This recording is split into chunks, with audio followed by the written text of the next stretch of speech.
بسم اللہ الرحمن الرحیم۔ آج ہم انشاءاللہ غسل سے متعلق کچھ احکام پڑھیں گے، چونکہ ہمارے ابھی طہارت کا ہی باب چل رہا ہے۔ غسل کب فرض ہوتا ہے اور غسل کا طریقہ کیا ہے؟ رسول اللہ صلی اللہ علیہ وسلم نے فرمایا ان اللہ لا یستحی من الحق، اللہ تعالی حق بات کو بیان کرنے سے حیا نہیں کرتے۔ تو غسل کے جو مسائل ہیں ان میں بھی بعض دفعہ کچھ ایسی باتیں آتی ہیں جو بظاہر حیا کے خلاف ہیں، لیکن علم کی ایک بات ہے، سیکھنے اور سکھانے میں حیا اگر کریں گے تو پھر ظاہر ہے ساری زندگی جاہل ہی رہے گا انسان۔ اور غسل کے مسائل سیکھنا اس لیے ضروری ہے کہ غسل جب فرض ہوتا ہے تو جب تک مکمل غسل نہ ہو آپ کی نماز ادا نہیں ہوتی۔ رسول اللہ صلی اللہ علیہ وسلم نے فرمایا الماء من الماء، حدیث ہے کہ غسل فرض ہوتا ہے خواہش نفس کے ساتھ جسم سے منی خارج ہونے سے۔ مرد پہ غسل کب فرض ہوگا؟ جب اس کے جسم سے شہوت کے ساتھ منی خارج ہو۔ منی بالکل سفید رنگ کی چیز ہے، ایک ہوتی ہے مزی۔ شہوت پیدا ہونے سے اگر کسی کے مرد یا عورت کے صرف رطوبت خارج ہونا شروع ہو گئی اس سے غسل فرض نہیں ہوتا۔ جب تک مکمل شہوت پوری نہیں ہو جاتی اور مادہ منویہ خارج نہیں ہو جاتا، چاہے احتلام کی صورت میں ہو یا کسی بھی طرح سے ہو۔ مردوں کے ساتھ چونکہ یہ بہت زیادہ ہوتا ہے، نائٹ فال کی صورت میں مردوں پر غسل کی یہ صورت بہت زیادہ فرض ہوتی ہے۔ جیسے ہی بلوغت ہوتی ہے تو احتلام شروع ہو جاتا ہے، ہفتے میں 1 دفعہ 2 دفعہ 3 دفعہ، بعض نوجوانوں کو روزانہ بھی 2 دفعہ ہوتا ہے، جبکہ خواتین میں یہ والے غسل کی صورت بہت ہی کم ہوتی ہے کہ ان کو نائٹ فال ہو یا اس طرح سے غسل فرض ہو۔ ہزاروں میں کسی ایک عورت کے ساتھ ایسا ہوتا ہے۔ ایک صورت تو یہ ہے غسل فرض ہونے کی۔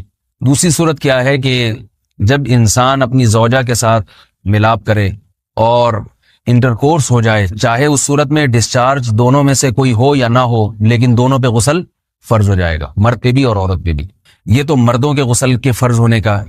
مردوں کے غسل میں ایک چیز یہ بھی ہے کہ اگر آپ نے رات کو نیند کی اور صبح آپ اٹھے اور آپ نے کپڑوں پہ نشان دیکھا، اب آپ کو یہ پتہ نہیں چل رہا کہ یہ منی کا نشان ہے یا مزی کا ہے، تو بھی آپ پر غسل کرنا فرض ہے۔ یہی سمجھا جائے گا کہ یہ آپ خواب میں ڈسچارج ہوئے ہیں۔ عورت پر جو غسل فرض ہوتا ہے ایک اور صورت میں ہوتا ہے کہ جب خواتین کو ایام آنا بند ہو جاتے ہیں، حیض یا نفاس سے جب پاک ہو جائیں تو بھی ان پہ غسل فرض ہے۔ یہ تو غسل کی فرضیت سے متعلق احکام تھے۔ کچھ چیزیں ایسی ہیں جن میں غسل سنت ہے، فرض نہیں ہے۔ جمعہ کے دن غسل کرنا رسول اللہ صلی اللہ علیہ وسلم نے بہت زیادہ تاکید کی ہے۔ سنت کی 2 قسمیں ہیں، سنت مؤکدہ اور سنت غیر مؤکدہ۔ مؤکدہ وہ ہوتی ہیں کہ جن کو چھوڑنے کا اگر کوئی معمول بنا لے تو گناہ کا خطرہ ہے اور ایسا شخص قابل ملامت ہے، اسے شریعت ملامت کرتی ہے، برا بھلا کہتی ہے۔ تو غسل سنت مؤکدہ ہے، ہفتے میں 1 مرتبہ، چاہے جمعے کے دن ہو یا کسی بھی دن ہو۔ جو مسلمان ہفتے میں 1 دفعہ بھی نہیں نہاتا، وہ کتنا ہی نیٹ کلین ہو، مگر شریعت کی نظر میں وہ قابل ملامت ہے، اسے تانے دینے چاہیے کہ شرم نہیں آتی ہو مسلمان مگر رہتے ہو بھنگیوں اور چماروں کی طرح۔ ملامت تو اسی کو کہتے ہیں نا۔ اس کی دلیل رسول اللہ صلی اللہ علیہ وسلم نے فرمایا، صحیح حدیث ہے، حق علی کل مسلم ان یغتسل کل اسبوع مرۃ، کہ ہر مسلمان پر لازم ہے کہ وہ ہفتے میں کم از کم 1 مرتبہ غسل کرے۔ ہر مسلمان پر لازم ہے، چاہے اس پہ غسل فرض نہ بھی ہو۔ اور کس دن بہتر ہے؟ جمعہ کے دن۔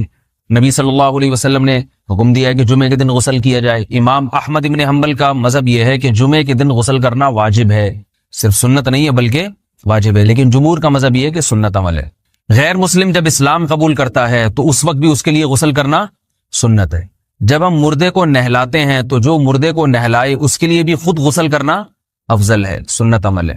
عید کے دن غسل کرنا سنت عمل ہے۔ تو یہ وہ تمام مواقع ہیں جن میں غسل کرنا رسول اللہ صلی اللہ علیہ وسلم کی سنت ہے۔ غسل کا طریقہ کیا ہے؟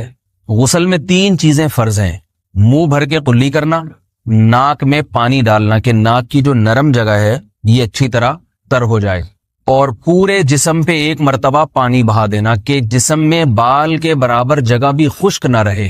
یہ تو ہے فرض، یعنی یہ کام کسی نے کسی بھی طرح سے کر لیا تو غسل ادا ہو جائے گا، چاہے اس کی نیت غسل کی تھی یا نہیں تھی۔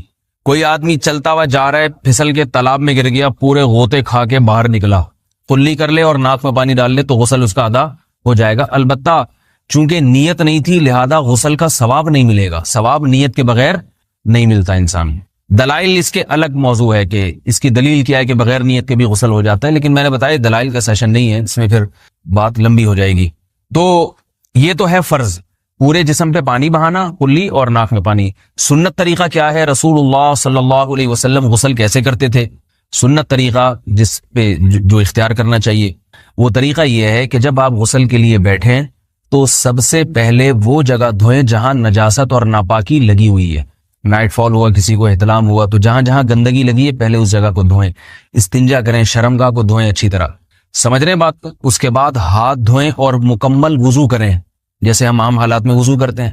مکمل وضو کرنے کے بعد دائیں کندھے پہ پانی ڈالا, لیفٹ سائڈ پہ پانی ڈالا.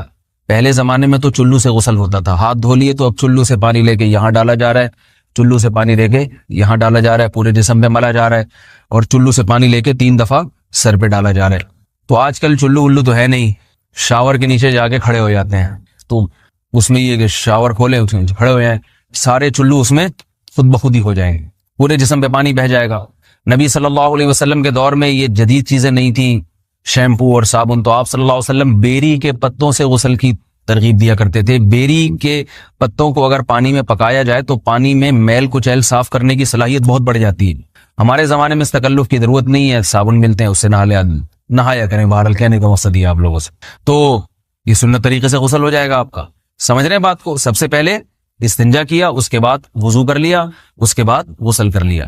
اگر کسی نے غسل میں وضو نہیں کیا اور ویسے ہی پورے جسم پہ پانی بہا دیا تو بھی اس کا وضو خود بخود ہو جائے گا. اس غسل سے وہ نماز پڑھ سکتا ہے, کیونکہ بعض لوگ غسل کرنے کے بعد دوبارہ وضو کر رہے ہوتے ہیں. اس کی ضرورت نہیں ہے, کیونکہ جب غسل کرتے ہیں تو وضو والے اعضاء تو خود بخود اس میں دھل جاتے ہیں. یہ ہے غسل کا طریقہ.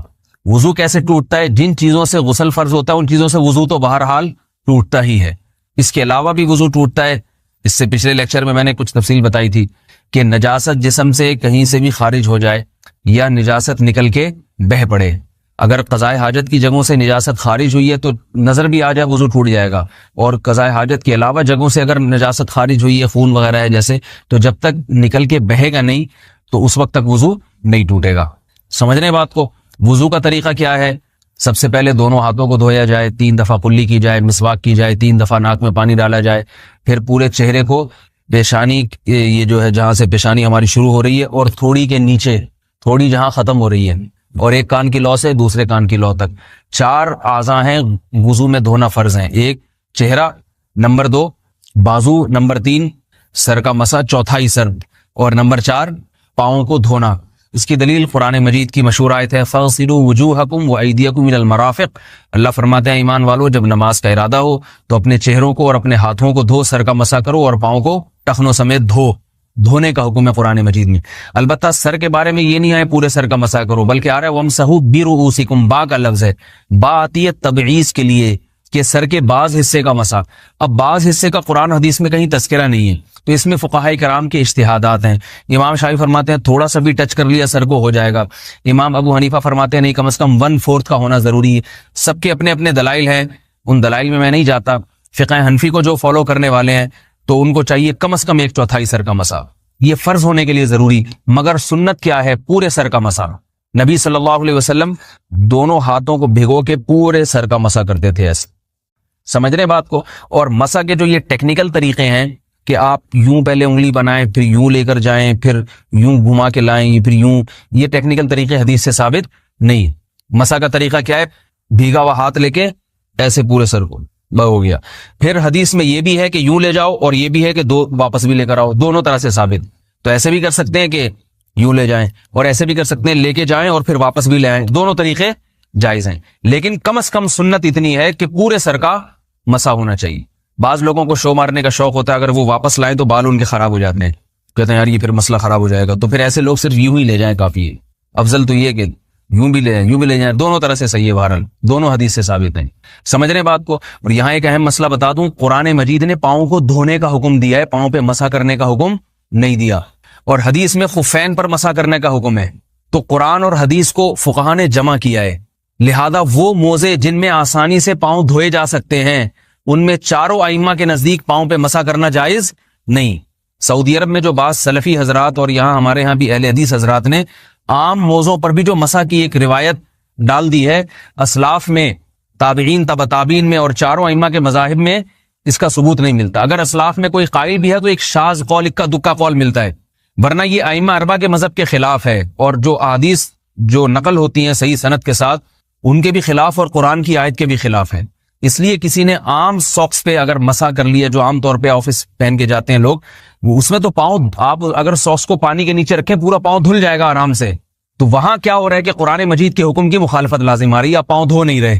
تو اس لیے ہم یہ سمجھتے ہیں کہ اس صورت میں نماز ادا نہیں ہوگی. سعودی عرب میں بعض سلفی حضرات نماز پڑھاتے ہیں، وہ ایسے ہی کرتے ہیں کہ عام ساکس پہ مسا کر کے نماز پڑھا لیتے ہیں. تو فتویٰ اسی پر ہے کہ ان کی اگر کسی کو یقین ہے کہ اس نے عام ساکس پہ مسا کر کے نماز پڑھائی ہے تو اس کے پیچھے نماز ادا نہیں ہوگی، کیونکہ قرآن کے مطابق اس کا وضو ہوا ہی نہیں ہے. صدیوں تک کوئی بھی اس قول کا قائل نہیں رہا ہے کہ عام ساکس پہ بھی مسا ہو جاتا ہے. یہ ابن تیمیہ رحمہ اللہ تعالیٰ 7ویں صدی میں اس کے قائل تھے، اور تابعین میں اکا دکا قول ملتے ہیں اس کے، لیکن شاذ قول ہیں، مرجوح قول ہیں جن پر امت نے فتویٰ نہیں دیا. اور اب سعودی عرب میں بعض سلفی حضرات اس کے قائل ہیں. ہمارے ہاں اہل حدیث حضرات بھی چونکہ اکثر سعودی عرب کے سلفی حضرات ہی کو فالو کرتے ہیں، تو انہوں نے بھی وہیں سے یہ فتویٰ لیا ہے. لیکن ائمہ اربعہ کے مذہب میں اور دلائل کے لحاظ سے دیکھا جائے تو یہ مذہب کمزور ہے. قرآن نے پاؤں کو دھونے کا حکم دیا، آپ دھوئیں گے پاؤں جب تک دھونا ممکن ہے. چمڑے کے موزے ہیں ان کو دھونا ممکن نہیں ہے اتارے بغیر، لہذا ان موزوں کے اوپر مسا ہو جائے گا. تو اس سے قرآن پر بھی عمل ہو جائے گا اور حدیث پر بھی عمل ہو جائے گا. اس لیے ائمہ اربعہ نے جو قرآن و حدیث کو سمجھ کے جو فیصلہ کیا ہے اس پہ چلنا ہمارے لیے زیادہ مفید ہے بنسبت آج کل کے جو علماء ہیں ان کی اپنی ذاتی آراء پر. اس لیے یہ بھی ایک وضو سے متعلق اہم مسئلہ تھا. سمجھ رہے ہیں؟ باقی تو ماشاءاللہ وضو کرنا سب کو آتا ہی ہے. اور وضو کے بعد دعا کیا ہے؟ کلمہ شہادت، اشہد ان لا الہ الا اللہ وحدہ لا شریک لہ اشہد ان محمدا عبدہ ورسولہ اللہم اجعلنی من التوابین واجعلنی من المتطہرین. اے اللہ تو مجھے بار بار توبہ کرنے والوں میں شامل کر دے اور بار بار پاکیزہ رہنے والوں میں شامل کر دے. توبہ اس لیے کہ میں نے ظاہری طہارت تو حاصل کر لی، مجھے روحانی طہارت بھی عطا کر دے. اگر میں نے گناہ کی ہوں تو مجھے ان سے بھی توبہ کی توفیق عطا فرما لے، تاکہ اس لحاظ سے بھی میرا وضو ہو جائے، اس لحاظ سے بھی میں پاک ہو جاؤں. سبحانک اللہم و بحمدک، نشہد ان لا الہ الا انت، نستغفرک و نتوب الیک.